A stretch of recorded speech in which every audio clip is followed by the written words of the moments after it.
beloved seekers of freedom, dear family of resilient souls and courageous dreamers, there is a prison more confining than any walls of steel, a cage more restrictive than any physical chains, a trap more devastating than any financial circumstance. And that prison is not poverty itself, but the poverty mindset that convinces you that escape is impossible. Tici envias elkshanis. I want you to understand something profound, something that will either liberate you or disturb you, something that separates those who break free from those who remain trapped their entire lives. The poverty mindset is not about how much money you have. It's about how you think about money, about yourself, about what's possible for your future. I've known people earning six figures who live with poverty mindset, trapped, anxious, convinced they'll never have enough, making decisions from scarcity, unable to see opportunity, unable to build wealth despite substantial income, because the prison isn't their bank account, it's their mind. And I've known people living on extremely low income, $15,000, $20,000 annually, who escaped the poverty mindset completely, who built wealth slowly but certainly, who made decisions from abundance despite having very little, who saw opportunity where others saw only limitation, who broke free not by earning more, but by thinking differently. That's what we're going to explore today. Not how to get rich quick, not some scheme or shortcut, but how to escape the mental prison of poverty thinking, even while living on an extremely low income, how to build wealth from almost nothing, how to transform your financial destiny by transforming your mind first. Let me tell you about a woman I knew. We'll call her Maria. Maria worked as a housekeeper, earned $11 an hour, raised 2 children alone, lived in a small apartment in an expensive city. By any measure, she was struggling financially, barely making ends meet, living paycheck to paycheck with nothing left over. Most people in Maria's situation would say, I can't save, I can't invest, I earn too little. The system is rigged against me. Wealth building is for rich people. These are poverty mindset statements. They feel true. They sound reasonable, but they're prison walls, mental chains that keep you trapped regardless of circumstances. But Maria thought differently. She looked at her $11 an hour and asked different questions. Not, why don't I have more? But how can I use what I have more effectively? Not, the system is unfair, but what can I control? Not, I'll never escape, but what small step can I take today? Maria started by tracking every dollar, every single dollar, not to punish herself, not to feel guilty, but to understand, to see clearly where money was actually going. Because you cannot change what you don't measure.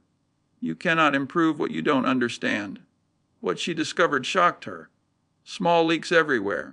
$7 monthly for a streaming service she rarely used. $15 for bank fees that could be avoided with a different account. $3 weekly for convenience store purchases that could be planned grocery shopping instead. $40 monthly for a phone plan when a cheaper provider offered the same service. None of these individually seemed significant, but together, nearly $200 monthly, $2,400 annually, from an income of roughly $23,000. That was over 10% of her gross income disappearing into unconscious spending. This is the first principle of escaping poverty mindset while living on low income: consciousness, awareness. Understanding with painful clarity exactly what's happening with every dollar. Because poverty mindset operates in darkness, in vagueness, in I don't know where the money goes. Consciousness is the light that begins to break the chains. Maria eliminated those leaks, not all at once, not through heroic willpower, but systematically, one decision at a time, and suddenly she had $200 monthly that she'd never had before. Money that was always there, but invisible, unconscious, wasted. But here's what separated Maria from most people. She didn't treat that $200 as permission to spend on other things. She treated it as seed capital, as the beginning of her escape, as her investment in a different future. She opened a Roth IRA, put $50 monthly into a total market index fund. $50 from $11 hourly wage felt impossible. But she did it, and that decision, that single decision to invest while earning barely above minimum wage, that was the moment she escaped poverty mindset. Not because $50 monthly would make her rich quickly. It wouldn't. But because she'd made a mental shift from I can't to I will, from consumer to investor, from victim to builder, from poverty thinking to wealth thinking. even while remaining in poverty circumstances. That's the paradox we must understand. You can have wealth mindset while poor, and you can have poverty mindset while rich. The mindset isn't determined by your bank balance. It's determined by your thoughts, beliefs, and actions around money. So what is poverty mindset exactly? Let me describe it clearly so you can recognize it in yourself, because we all carry traces of it. All of us. Even those who've achieved substantial wealth often have pockets of poverty thinking that limit them. Poverty mindset says, even when there is, even when needs are met, the focus is always on scarcity, on lack, on what's missing. This creates constant anxiety, constant grasping, inability to enjoy what you have because you're always worried about what you don't have. Wealth mindset says, there's enough, and I'm creating more. It acknowledges current reality without making it permanent. It focuses on abundance, possibility, growth. Even when circumstances are difficult, the mental frame is different. Scarcity thinking breeds desperation. Abundance thinking breeds creativity. Poverty mindset says, I can't afford to invest. I need every dollar for survival. This sounds practical, reasonable, but it's a trap, because if you never invest, if you never plant seeds, you're guaranteeing that 5 years from now, 10 years from now, you'll still be in the same position, still saying, I can't afford to invest, forever trapped. Wealth mindset says, I can't afford not to invest, even if it's tiny amounts, even if it takes decades. I'm planting seeds. This isn't denying current difficulty. It's refusing to let current difficulty determine permanent reality. It's understanding that the only way out is through, and through requires investment, not just spending. Poverty mindset says, rich people got lucky. The system is rigged. I'll never have what they have. This is victimhood. It removes all agency, all responsibility, all power. If success is just luck and the system is rigged, then there's nothing you can do. Might as well give up. This thinking feels like truth when you're struggling, but it's a prison. Wealth mindset says, some people got lucky. The system has problems, but I still have agency, choices, power over my own decisions and habits. I'll focus on what I can control. This isn't naive optimism. It's radical responsibility. It's refusing to surrender your power to circumstances. Poverty mindset sees money as something to spend, as a tool for immediate consumption. Money comes in, money goes out for necessities and wants. There's no gap, no saving, no building, just an endless cycle of earning and spending. Hamster wheel that never stops. Wealth mindset sees money as seed capital, as tools for building. Yes, some must be spent on necessities, but some, even tiny amounts, must be deployed for future growth. This creates a gap between earning and spending, and in that gap wealth is born. Even on very low income, this gap can exist. Not easily, but possibly. Now let me address something crucial, something that might be making you angry or defensive right now. You might be thinking, easy for you to say, you don't understand real poverty. You don't know what it's like to choose between food and rent, between medicine and electricity, to have children depending on you with nothing left over. You're right. I don't know your specific struggles, your specific pain, your specific circumstances, and I'm not here to minimize them. Not to pretend poverty is easy to escape, not to blame you for systemic problems beyond your control. But I am here to tell you this: the poverty mindset makes hard situations harder. It adds mental chains to circumstantial chains. It takes difficult situations and makes them feel impossible. And breaking those mental chains, that's something you can start doing today, right now, regardless of how much money you have or don't have. Let me tell you about the lies poverty mindset tells. The specific thought patterns that keep you trapped, because recognizing them is the first step to breaking them. Lie number 1. I'll start building wealth when I earn more. This is the most common trap. The idea that wealth building begins after you reach some income threshold. But here's the truth: if you don't build wealth building habits at low income, you won't build them at high income either. Because it's never about the amount. It's about the habit, the discipline, the priorities. I've watched people go from $30,000 annually to $80,000 annually and save nothing additional. Why? Because they inflated their lifestyle to match their income. Bigger apartment, nicer car, more expensive habits. They thought they'd save when they earned more. But earning more just meant spending more. The gap never opened because the mindset never changed. But Maria, She built the saving habit at $11 hourly. So when she eventually earned $16 hourly through job changes and experience, she didn't inflate her lifestyle proportionally. She kept living on roughly the same expenses. And the additional income, it all went to investing. Her saving rate went from $50 monthly to $300 monthly.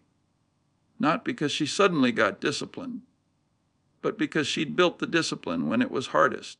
Lie number 2, small amounts don't matter. $50 monthly won't change anything.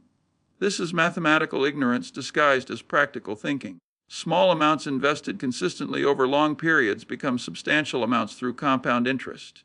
It's not dramatic, not impressive in any single year, but devastating in its cumulative impact. Maria's $50 monthly, invested in index funds averaging 10% annually, became over $120,000 in 30 years. $120,000 from $50 monthly, from $11 hourly wage. That's not theory. That's mathematics. That's the power of time plus consistency plus compound growth. But most people never start because $50 monthly doesn't seem worth it.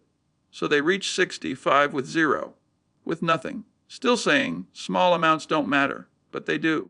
They matter more than almost anything else in wealth building.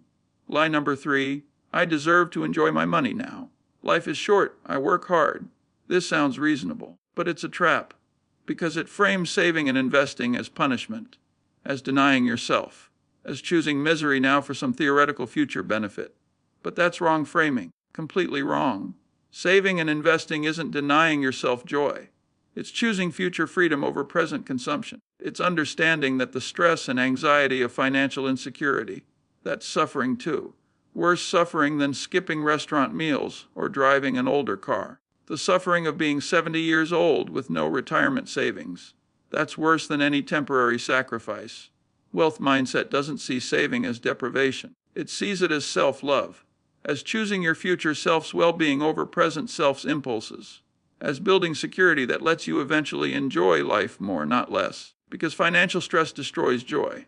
Financial security creates space for real joy. T.P. Artikel Peti. Now let me give you the practical framework. The actual steps for escaping poverty mindset and building wealth on extremely low income. Not theory, not inspiration without implementation, but concrete, actionable strategies that work if you execute them consistently. Step 1, calculate your real hourly worth. This is psychological warfare against poverty mindset. Take your monthly take-home income. Divide it by the hours you work. That's your real hourly rate. For Maria, it was roughly $9 after taxes, not 11. Now, every time you consider a purchase, convert it to hours of your life. That $40 impulse purchase, that's 4.5 hours of your life. That $80 monthly cable subscription, that's 9 hours monthly, 108 hours annually. Nearly 3 full weeks of work for cable. This isn't about guilt, it's about clarity, about understanding that money isn't abstract. It's life energy. It's hours of your finite existence converted to currency. And poverty mindset spends life energy unconsciously. Wealth mindset spends it deliberately, carefully, with full awareness of the trade. When Maria started thinking this way, everything changed. She'd see something for $20 and think, is this worth 2 hours of scrubbing toilets? Sometimes yes. Often no. Not because she was cheap, but because she valued her life energy too much to waste it unconsciously. Step 2, create artificial scarcity through automation. This sounds counterintuitive. You already have real scarcity. Why create more? Because poverty mindset operates on spend what's left after necessities, which means there's never anything left. Wealth mindset operates on pay yourself first, then spend what's left. Maria set up automatic transfer. The day after payday, $50 automatically moved from checking to her investment account. Before she saw it. Before she could spend it.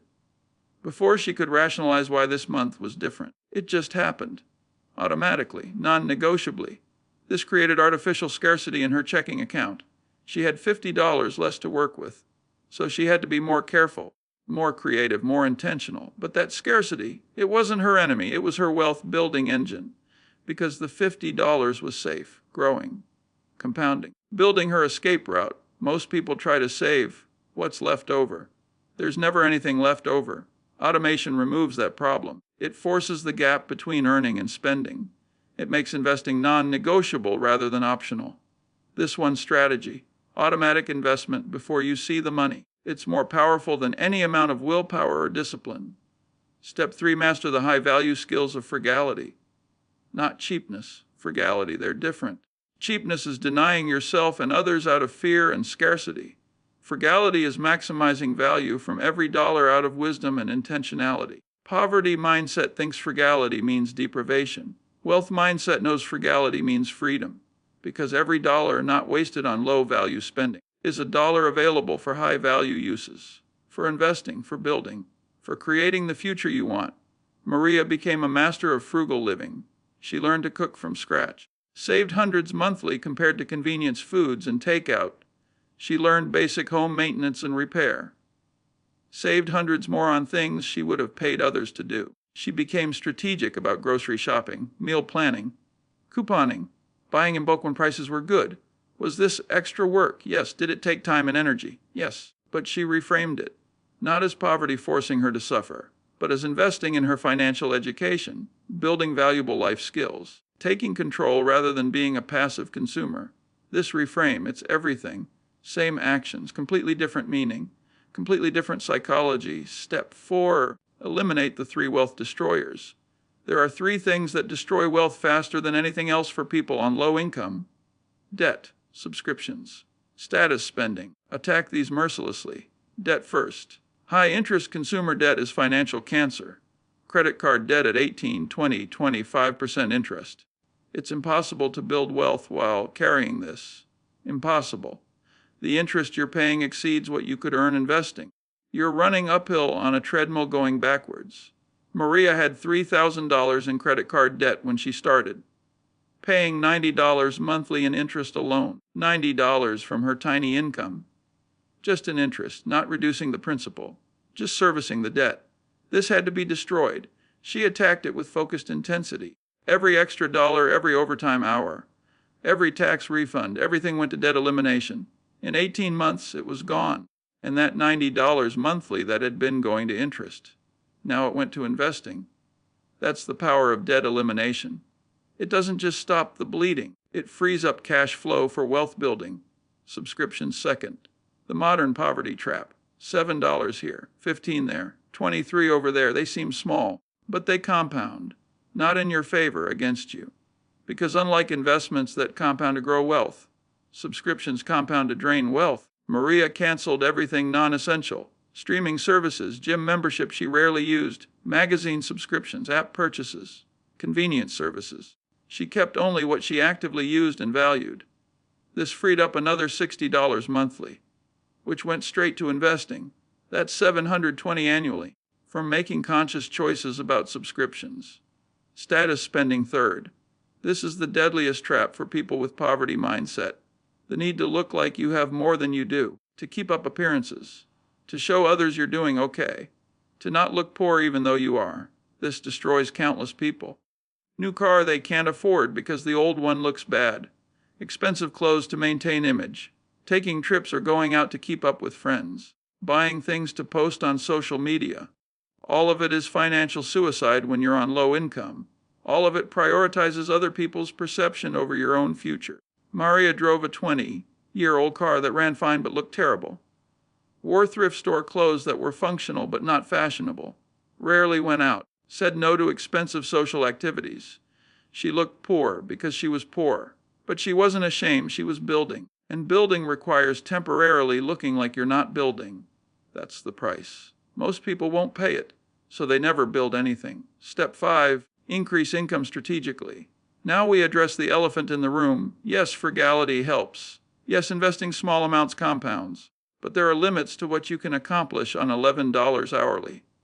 At some point, you need to increase income, not as an excuse to delay investing, but as an accelerant once the foundation is built. But here's what poverty mindset gets wrong about income growth. It thinks income growth comes from luck, from being discovered, from someone giving you a raise out of generosity, from winning the lottery. This is passive victim thinking. It removes your power. Wealth mindset knows income growth comes from value creation, from developing skills that command higher pay, from making yourself more valuable to employers or customers, from creating multiple income streams, From taking strategic risks, this is active builder thinking. It puts power back in your hands. Maria didn't wait for raises. She pursued them strategically. She learned additional skills, took on more responsibility, applied for higher paying positions. She eventually transitioned from housekeeping to property management, from $11 hourly to $16. Not because someone felt sorry for her, because she made herself more valuable. She also developed side income, learned to do alterations and sold the service, cleaned houses on weekends for extra money, sold and used items, every additional dollar earned. She invested 70% and used 30% for quality of life improvements. This balance kept her motivated while still building wealth aggressively. Step 6. Surround yourself with wealth mindset people. This is harder than it sounds, because when you're poor, you're often surrounded by other poor people, and poverty mindset is contagious. If everyone around you believes wealth building is impossible, if everyone around you spends every dollar, if everyone around you mocks saving and investing, it's nearly impossible to maintain different thinking. Maria had to distance herself from certain relationships, not because she thought she was better, but because those relationships were reinforcing poverty mindset. Friends who pressured her to spend, who made her feel bad for being frugal, who called her cheap or said she'd changed when she stopped going out. Those relationships, they were chains. She had to loosen them to break free. She found new community, online forums about FIRE movement, library programs about financial literacy, free workshops about investing. She surrounded herself with people who believed what she believed. That wealth building on low income was possible. That sacrifice now created freedom later. That she wasn't crazy or cheap. She was smart and disciplined. This community, it's oxygen. It keeps the flame alive when everything else is trying to extinguish it. Don't underestimate its importance. You cannot maintain wealth mindset alone while surrounded by poverty mindset. You need people who think like you're trying to think, who believe what you're trying to believe, who've done what you're trying to do. Step 7. Reframe your relationship with time. Poverty mindset has terrible time orientation. It's trapped in the present. Can only see immediate needs and wants. Cannot conceive of long-term payoffs. This is why poverty perpetuates, because wealth building requires long-time horizons, requires planting seeds you won't harvest for years or decades. Maria learned to think in decades. She knew that $50 monthly for 30 years would be transformative. She knew that the sacrifice she was making at 35 would create freedom at 65. She wasn't torturing herself indefinitely. She was making strategic trade-offs with clear time horizons and specific goals. She created a visual representation of her progress, a chart on her wall showing her net worth over time. It started negative because of debt, then slowly climbed. Every month she updated it, seeing the line go up, seeing her net worth go from negative $3,000 to $0 to $5,000 to $15,000 over years. That visualization kept her going when sacrifice felt pointless. Time orientation isn't natural for humans. We're wired for immediate gratification, for present over future. But wealth building requires rewiring, requires training yourself to value future you as much as present you, to make decisions that benefit the person you'll be in 10, 20, 30 years. This is hard, but essential. Step 8. Develop unshakable belief that you will escape. This is psychological, spiritual, not practical but essential. Because the practical steps won't sustain you if you don't believe. If you're going through the motions without conviction. If you're saving and investing while secretly believing it won't matter. Maria believed. She didn't know when, didn't know exactly how. But she knew with certainty that she would escape. That her children would not grow up in poverty. That she was building something that would transform her life. This belief, it wasn't baseless optimism. It was based on mathematics, on understanding compound interest, on seeing other people's success stories, on tracking her own progress. She studied stories of people who built wealth from nothing, not to compare or feel bad, but to reinforce belief, to see proof that what she was attempting was possible. These stories, they're fuel. They keep the engine running when everything feels futile. Seek them out. Study them. Let them strengthen your belief. And belief creates behavior. When you truly believe you'll escape poverty, you make different decisions. You say no to things that poverty mindset would say yes to. You endure sacrifices that poverty mindset would avoid. You persist through setbacks that poverty mindset would use as excuses to quit. Belief it's not everything. But without it, the practical steps won't be sustained. Now let me address something painful. Something most people won't tell you. Something true and hard. Escaping poverty mindset while living on extremely low income is not fair. It's not easy. It's not pleasant. It requires sacrifices that wealthier people never have to make. It requires discipline that wealthier people never need.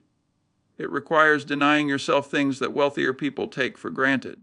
And there's no way to make this sound inspiring or comfortable. It just is. You will miss events because you can't afford them. You will watch others enjoy things you can't have. You will drive old cars and wear old clothes and live in small spaces while people around you have better. You will work longer hours for less money and still find ways to invest. You will be tired, frustrated, angry at the unfairness. All of this is real. All of it is valid. But here's what I want you to understand. Staying in poverty mindset, staying trapped, that's not easier. It feels easier in the moment because it doesn't require saying no to immediate wants. But it's harder in the long term because you never build anything. You just survive forever until you can't anymore. The sacrifice of escaping poverty mindset is temporary, intense but temporary. If you start at 30 and maintain discipline for 20 years, by 50 you've built something. You have options, freedom, security. The hard years were hard, but they ended and they created something lasting. But staying in poverty mindset, that sacrifice is permanent. It's sacrificing your future, your security, forever. Every year that passes with no investing, with no building, with no progress, that's permanent loss. You can't go back and restart the compound clock. So yes, it's unfair that escaping requires more from you than it requires from wealthier people. Yes, it's unjust that you have to be more disciplined, more sacrificial, more strategic. Yes, I wish it were different, but it isn't. The question is, given this reality, what will you do? Will you let unfairness become your prison? Let injustice become your excuse? Let difficulty become your reason to never try? Or will you accept the unfairness, acknowledge the difficulty, and do it anyway, because it's your only path out? Because complaining about unfairness doesn't build wealth. Only action builds wealth. Th grass for Armai. Now let me take you through what actually happens when you escape poverty mindset while living on low income. Not the fantasy, not the motivational poster version, but the real, messy, difficult, ultimately transformative journey. Because understanding what's ahead, that prepares you, strengthens you, keeps you going when you want to quit. Year one is the hardest, bar none. This is when the sacrifice feels greatest and the results feel smallest. You're saying no to everything, tracking every dollar, living with artificial scarcity, watching your savings grow painfully slowly. $50 becomes $600 for the year. That's nothing. That's a single car repair. That's 2 months of groceries. It feels pointless. This is where 90% of people quit. They start with enthusiasm. Make it 3 months, 6 months, maybe 8. Then something happens. Car breaks down. Kid needs something. Holiday season arrives. They dip into savings just this once. And once becomes twice. Twice becomes always. And they're back where they started, convinced they tried and it didn't work. But the 10% who persist, who make it through year one without quitting, they've learned something invaluable.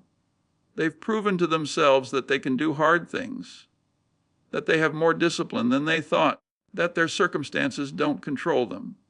This psychological victory, it's worth more than the $600 saved. It's the foundation of everything that follows. Maria's first year was brutal. She cried multiple times, felt deprived, watched friends enjoy things she couldn't have, questioned whether it was worth it, but she didn't quit. She adjusted, made the sacrifices less painful through creativity, found free entertainment, learned to enjoy simple pleasures, reframed deprivation as intentional living, and she survived. That survival, it was her first real victory. Year 2 to 5 is the grind.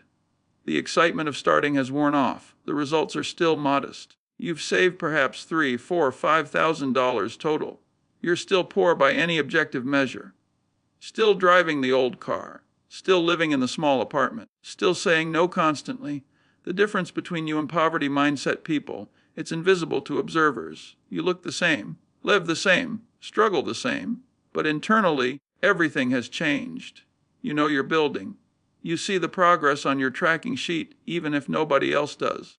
You've developed habits that are now automatic rather than requiring willpower. The automatic investment happens without thought.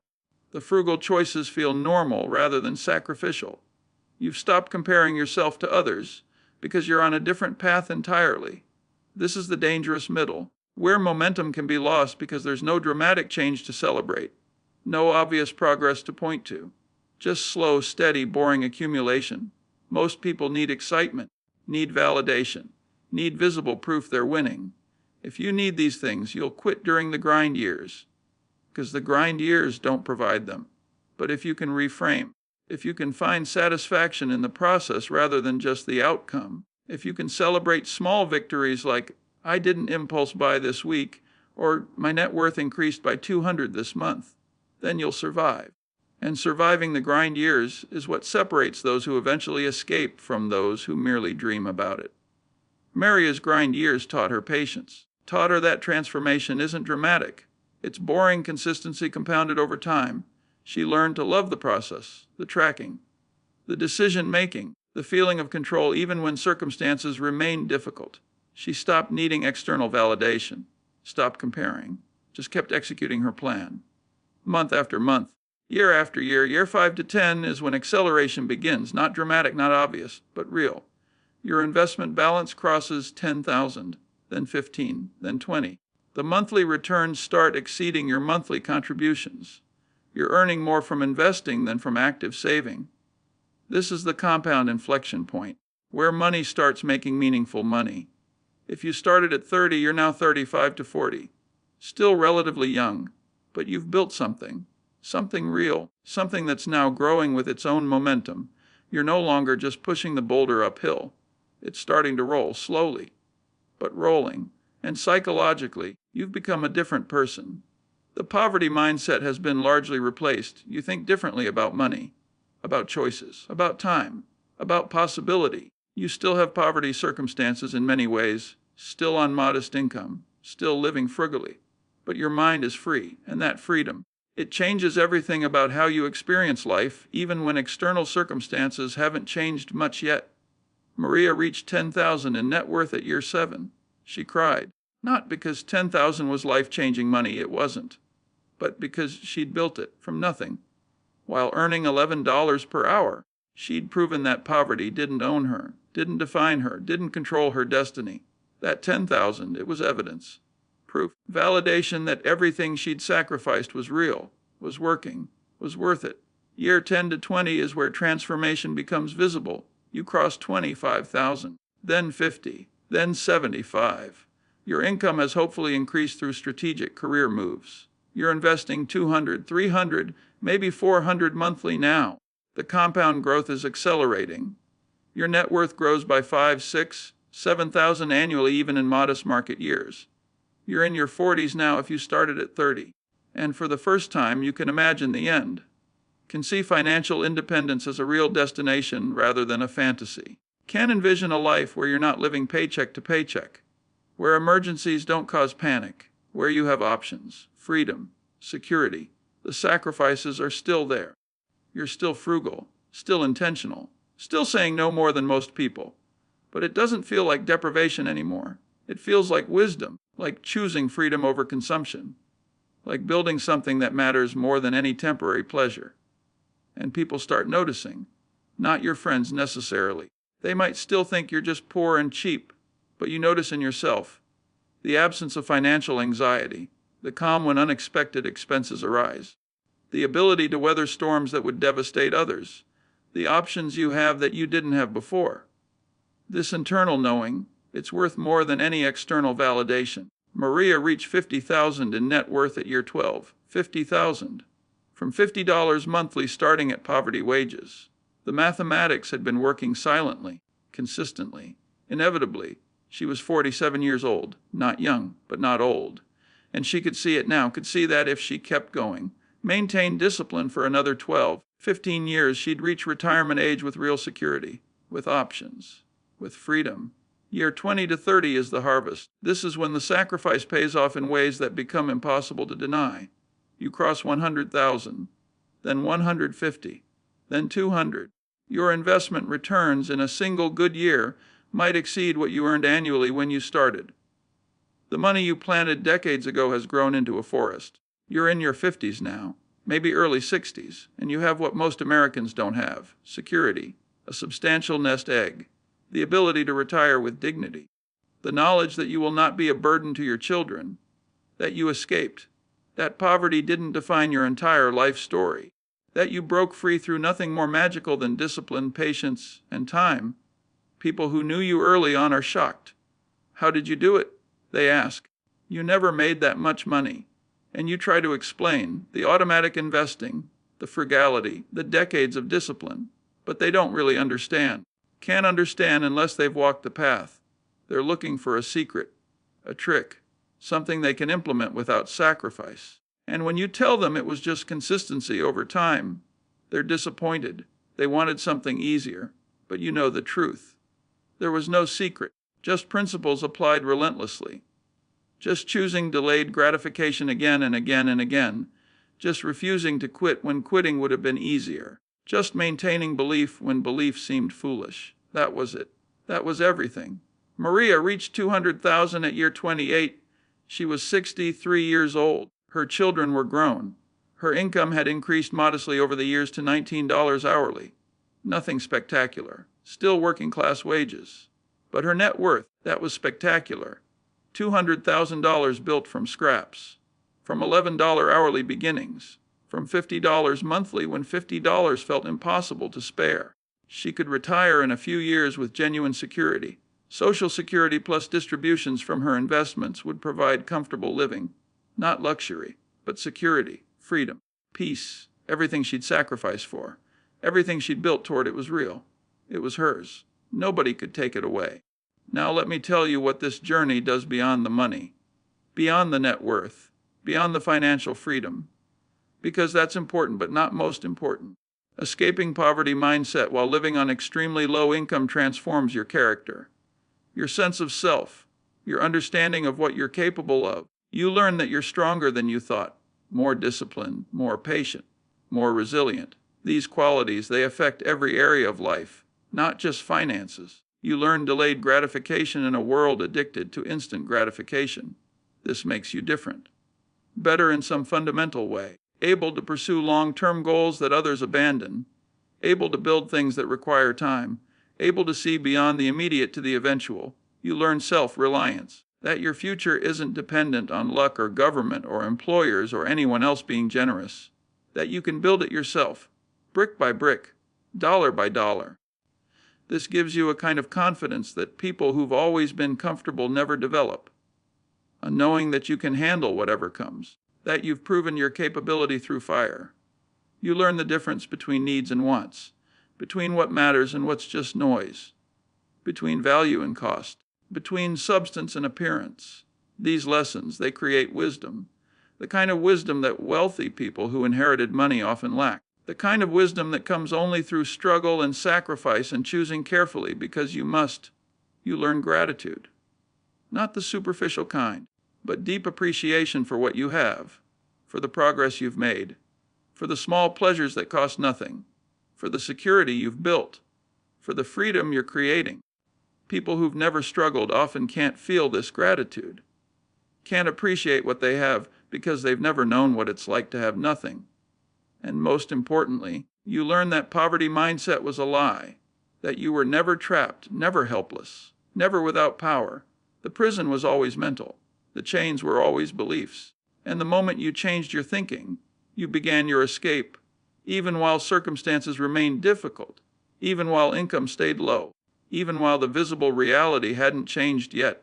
Your mind was free. And that made all the difference. This is what I want you to understand. What I need you to believe.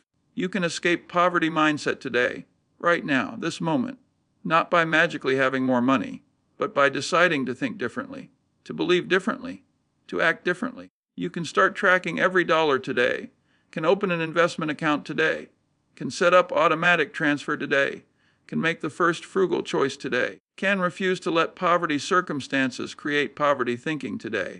None of this requires permission, or perfect conditions, or more income, just decision, just commitment, just beginning. The journey will be hard, I won't lie about that. It will require sacrifice, discipline, patience. Years of delayed gratification, years of saying no. Years of watching others enjoy things you can't have. Years of grinding when you'd rather quit. All of this is real. All of this is coming if you choose this path. But you know what's harder? Staying trapped. Living your entire life in poverty mindset. Reaching 70 with nothing. Depending on others. Never building anything. Never escaping. Never proving to yourself what you're capable of. That's harder. That's devastating. That's the real tragedy. So I'm asking you to choose, not someday. Today, will you let poverty mindset imprison you forever? Or will you begin your escape today? Will you let circumstances determine destiny? Or will you decide that your thinking determines destiny regardless of circumstances? The path is clear. The principles are proven. The examples exist. Maria did it. Countless others have done it. You can do it. The question is, will you?